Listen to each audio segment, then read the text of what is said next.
తమ్ముళ్ళు అందరూ వాచ్ చేశారున్నారు ఇక్కడ అందరూ అవునా కాదా అని మిమ్మల్ని అడుగుతున్నా. ఈయన తప్పు చేస్తే ఆ రోజు మీరు ఒకసారి చూస్తే అద్వానీ గారు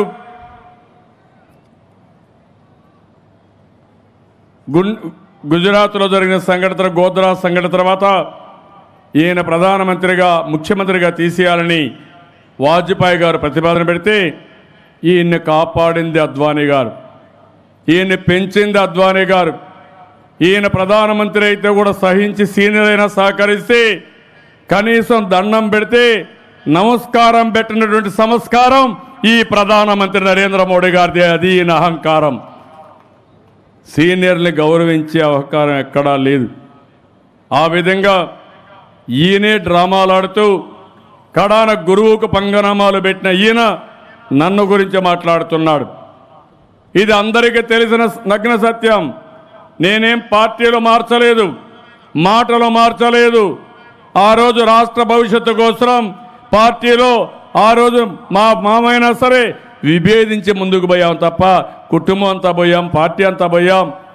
ఈరోజు ఈ తెలుగుదేశం పార్టీని ఎన్టీ రామారావు గారి పేరు పెట్టుకుని ప్రజలకు సేవ చేస్తున్నాం తప్ప ఇంకోటి కాదని మరొకసారి మీ అందరికీ విజ్ఞప్తి చేస్తున్నా. ఆ రోజు మాట్లాడిన వాళ్ళందరూ కూడా ఎక్కడికి పోయారో మీరు చూశారు.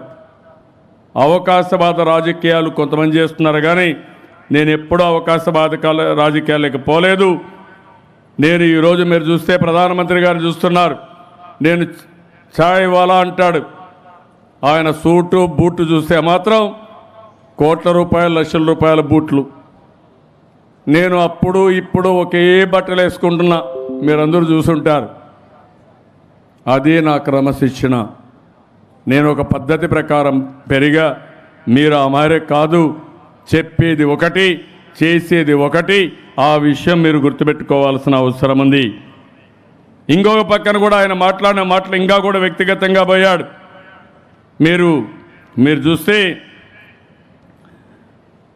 నేను ఎన్నికల్లో ఓడిపోవడంలో సీనియర్ అంట. 94 గెలిచాం, 96 గెలిచాం, 98 గెలిచాం, 99లో గెలిచాం. 2004లో ఆ రోజు నేను అహెడ్ ఆఫ్ టైమ్స్ వెళ్ళి ఓడిపోతే మీరు నన్ను గురించి విమర్శిస్తున్నారు. ఆ విషయం మీరు గుర్తుపెట్టుకోవాల్సిన అవసరం ఉంది. ప్రజల కలల్ని నేనేదో అమ్ము చేస్తున్నానని మాట్లాడుతున్నాడు.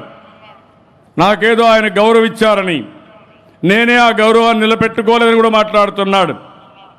నేను ఎప్పుడో ఒకటే చెప్పాను, నా రాష్ట్రానికి న్యాయం చేయమన్నాను తప్ప నా వ్యక్తిగతంగా పదవుల కోసమో పనుల కోసమో ఏ రోజు ఆయన దగ్గరికి వెళ్ళలేదని చెప్పి కూడా మీకు తెలియజేస్తున్నా.